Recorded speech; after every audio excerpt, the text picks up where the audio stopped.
Show da Liberdade. Entrevista. Eu estou na linha com o médico pneumologista, Dr. Amaro Capistrano. Vamos tirar dúvidas com ele sobre a tuberculose, que ainda é um grave problema de saúde pública no Brasil. Em 2023, o país registrou mais de 78 mil novos casos e mais de 5 mil mortes, por tuberculose. Mas quem vai trazer todas as informações, esclarecer tudo, se você tiver alguma dúvida também sobre a tuberculose, pode mandar sua pergunta aqui em nosso WhatsApp, que a gente vai perguntar a Dr. Amaro Capistrano. Muito bom dia, Dr. Amaro, seja bem-vindo à Rádio Liberdade e ao programa Show da Liberdade. Oi, gente, bom dia aos nossos ouvintes da Rádio Liberdade. Eu gostaria que o senhor começasse explicando, primeiro é um prazer receber o senhor aqui, gostaria que o senhor começasse explicando de forma simples o que é a tuberculose, como ela é transmitida e quem são, os mais vulneráveis, a pegarem, a tuberculose. Bom, gente, vamos entender o seguinte, tuberculose é uma das doenças mais contagiosas que existe no mundo. Infelizmente, atingindo países mais subdesenvolvidos ou não desenvolvidos. Geralmente é uma doença que acomete populações de um baixo poder aquisitivo por uma condição de higiene um pouco mais precária. Vamos entender que a tuberculose é uma doença, uma tosse, que se prolonga por mais de 3 semanas e leva o paciente a apresentar emagrecimento e algum tipo de catarro com sangue ou até sem sangue.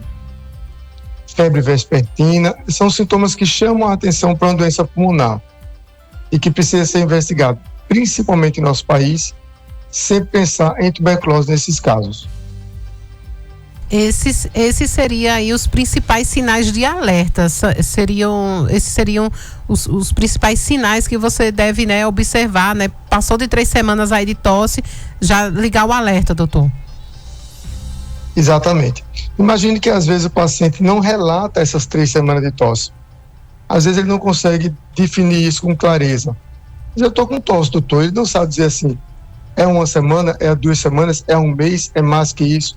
Porque tosse é um sintoma muito crônico. Qualquer doença pulmonar pode gerar tosse. E até doenças de outros órgãos podem gerar tosse. Então é muito fácil de confundir esse sintoma com outras coisas. O que é importante é o investigador saber identificar e saber pesquisar. Essa tosse começa de que horas? Essa tosse vem acompanhada de alguma quentura no corpo, seja febre ou não. Essa tosse vem acompanhada de perda de peso. Ela tem produção de catarro. Esse catarro vem clarinho, vem escuro, vem com sangue. São perguntas que o investigador vai fazer ao paciente para despertar no investigador a intenção de pensar, é ou não é tuberculose? Pode ou não pode ser tuberculose? Imaginamos que alguns pacientes um pouco mais rígidos, com a saúde um pouco melhor, que venham apresentar tuberculose, já vão apresentar um quadro diferente. Um pouco menos de tosse, um pouco menos de perda de peso, mas não descarta que possa ser tuberculose também. Doutor, então o diagnóstico ele é um desafio, é um fator desafiador, Exatamente. Embora o SUS tenha toda e qualquer condição de dar um diagnóstico de tuberculose. Toda. 90% dos casos, o diagnóstico a gente consegue por um exame simples de escarro. Esse exame o SUS dispõe largamente, é largamente utilizado. Então não tem porquê o paciente com expectoração amarelada, a gente não pedir esse exame. Exame extremamente simples, fácil de colher e fácil de dar um diagnóstico. Um raio-x de tórax, que é um exame extremamente barato hoje em dia, o SUS tem aos montes. Então a gente pode fazer também e guardar até outros exames mais acurados, como tomografia ou biópsia, para os casos de difícil diagnóstico. Mas a tuberculose não deveria ser uma doença tão negligenciada, visto que o seu diagnóstico é clínico e através de um exame de baciloscopia. Então, assim, um exame extremamente simples de ser feito. Basta que a gente pense nela quando a gente olhar para a cara do paciente. O tratamento, ele é feito pelo SUS, como o senhor citou, mas muitos pacientes relatam, que o tratamento é muito longo, que ele acaba sendo muito longo, e por essa duração, muitos pacientes acabam desistindo, Então, é bom o senhor reforçar Tá? Porque a adesão completa desse tratamento ela é fundamental. E o que acontece se o paciente interromper esse tratamento? Veja, a tuberculose, para que a gente tenha critério de cura, eu preciso que ele realize os 6 meses de tratamento e ao longo desses 6 meses eu vou realizar as baciloscopias mensais, que devem ser negativas a partir do 2º ou 3º mês. E eu mantenho essa pesquisa até o 6º mês com ela negativada para que eu diga, esse paciente está curado da tuberculose. Eventualmente, alguns pacientes, quando começam a ver o exame negativo, eles se acham curados, se acham melhor clinicamente e simplesmente abandonam. É natural que aconteça por conta do tratamento realmente ser longo. São 6 meses, são medicamentos que incomodam, você tem aquela obrigação todo dia de manhã em jejum, tomar aquele remédio. Mas infelizmente não tem outra forma de tratar que não seja essa. E o abandono, como você bem relatou, o que pode acarretar é que ele reative aquela tuberculose e ela volte com uma força um pouco maior. Ela volte já treinada para resistir àqueles antibióticos que a gente normalmente usa. Ela já não vai responder mais àquele tipo de antibiótico. E aí é um desafio, porque teremos que iniciar um outro tratamento com outras medicações, que aí o incômodo vai ser maior para o paciente, além de que o risco de morte nesses casos é muito mais elevado do que no caso anterior. Então a gente precisa realmente ter essa atenção de concluir o tratamento. São 6 meses da sua vida apenas. Imagino que você vai viver muito mais do que isso. Então são 6 meses, é doloroso, é ruim, incomoda, mas é preciso que seja feito. Porque se a gente cria resistência nessa bactéria, ela volta com uma força muito superior à anterior. E aí fica muito mais difícil para a gente o desafio e para o paciente de acompanhar. O Fernando, do bairro São João da Escócia, é uma pergunta para o senhor. Ele pergunta o seguinte: eu posso fazer um exame sem ter nenhum sinal para saber se há uma bactéria causadora da tuberculose incubada em mim? Sim, existe um exame para isso, que é o teste de Mantoux, que é aquele PPD, que é feito na pele. Mas a indicação dele é se você tem contato com alguém com tuberculose ativa. Para você fazer o exame de escarro apenas, você precisaria ao menos ter o catarro, ter o escarro. Se você não tem ele, não tem como fazer. Os demais exames, que seria tomografia, broncoscopia, são muito mais complexos. Esses a gente só deixa para realizar, nesse caso, para pacientes que realmente a gente não consegue fechar um diagnóstico num quadro clínico muito suspeito. A pesquisa em si, só do Mantoux, ela não vai afirmar um diagnóstico de tuberculose. Vai dizer apenas que você pode ter contaminação. Mas todos nós que fizemos a vacina da BCG, na infância ainda, poderemos ter o PPD ativo ou reator, como a gente chama. Entendi. E qual o papel da vacina, né, da BCG? Ela continua sendo eficaz, doutor? Sim, a BCG ela é extremamente eficaz para a proteção do paciente em adquirir formas graves da tuberculose. A vacina não tira você do risco de ter tuberculose, por exemplo, pulmonar, mas ela tira você do risco de ter tuberculose meningoencefálica, que é a mais grave que existe. Realmente é a mais difícil de tratar e a que tem um índice de óbito altíssimo. Então, pacientes muito debilitados, imunocomprometidos ou que não têm a vacinação, têm um risco mais elevado de ter a tuberculose meningoencefálica. As demais tuberculoses, que são as menos letais, como pulmonar, de outros órgãos em geral, até óssea mesmo, elas são mais fáceis de tratar. E aí a tuberculose, a vacina não protege dessas tuberculoses, mas protege da mais grave. O que acontece é que os pacientes, como a gente já está comentando, eles param o tratamento na metade, a tuberculose volta com uma força maior e isso acarreta o que a gente vê de óbito nos pacientes hoje em dia. Entendi. A Rebeca, do bairro Luiz Gonzaga, ela pergunta o que é a tuberculose ganglionar. Pronto, é uma das formas mais comuns de tuberculose, principalmente em criança. A criança inalou o bacilo, em vez de se alojar no pulmão, se alojou nos vasos linfáticos. Vai a algum gânglio, geralmente pescoço é o mais comum, por ser mais próximo da via aérea, e ali ele começa a provocar uma reação. Ele cresce aquele linfonodo, o linfonodo começa a criar necrose, começa a criar pus dentro dele, E aí a gente precisa fazer uma biópsia nesse caso. Biopsiou aquele gânglio, diagnosticou que é uma granulomatose, que no caso é a tuberculose, é fazer o tratamento 100% de certeza que ele vai curar, desde que ele faça realmente o tratamento correto. Entendi. Inclusive, a cantora que fazia dupla com a irmã, a Simária, ela, né, foi acometida da tuberculose ganglionar. Que ela falou, né, ela ficou bem debilitada e ela foi acometida há uns anos atrás. Temos mais uma pergunta aqui, doutor, para o senhor. É a Maria Lenice, do bairro Morada Nova. Ela diz o seguinte: tomei a vacina da tuberculose quando criança. Tenho 62 anos. Ainda preciso tomar mais alguma? Não, para a tuberculose não existe vacina de reforço. É uma dose única na infância e segue o restante da vida. Quem não fez na infância, sim, há indicação de vacinação ainda. Como eu falei, para proteção das tuberculoses mais graves, como a meningoencefálica. Entendi. Ainda existe muito estigma. É núbia. Só esclarecendo.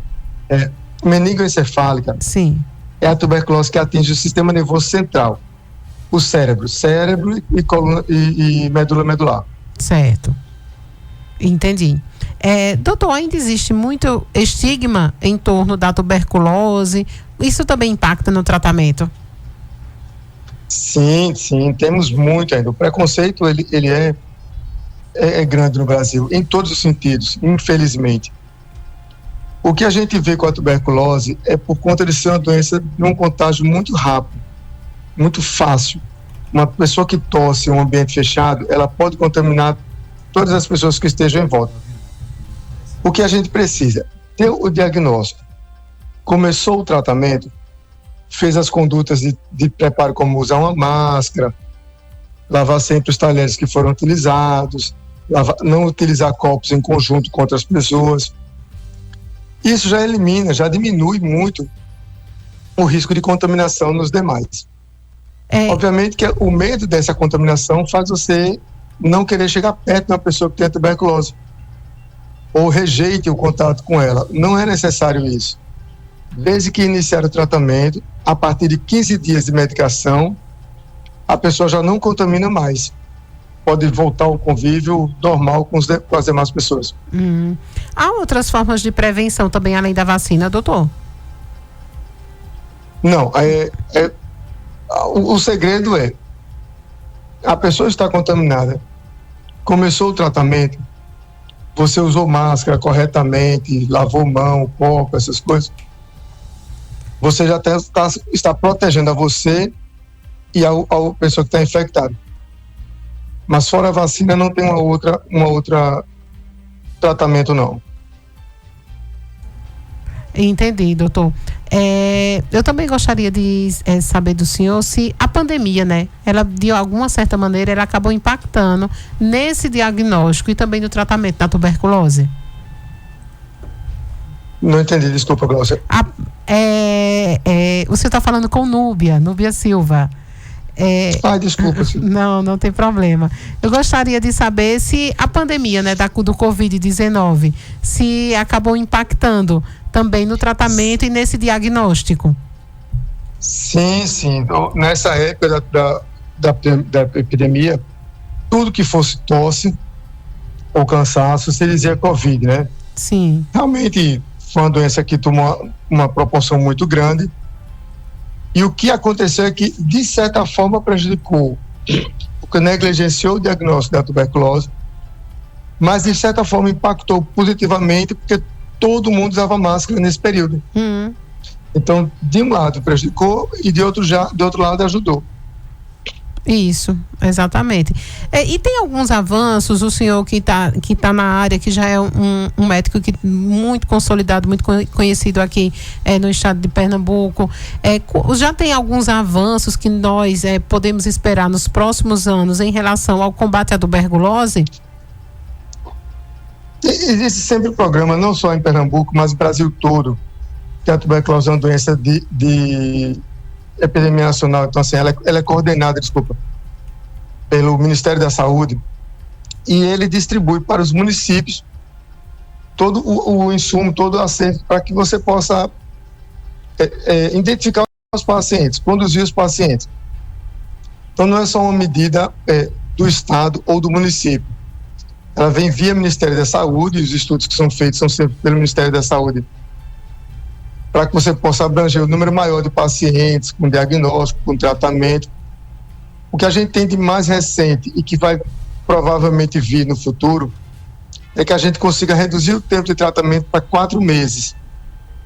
São os estudos que o Ministério vem fazendo para que a gente possa reduzir, da Saúde. Entendi. Ministério da Saúde, com licença e referência, para reduzir o tratamento de 6 para 4 meses, né? Para ter uma resposta. Como a gente já conseguiu fazer com a tuberculose latente. Que é a tuberculose que você tem infecção, mas não tem doença. A gente conseguiu reduzir para 3 meses já. O tratamento. Exatamente. Entendi. Doutor Amaro Capistrano, médico pneumologista, eu quero agradecer sua participação conosco aqui na Rádio Liberdade e fique à vontade para suas considerações finais. Agradeço demais à rádio pela oportunidade.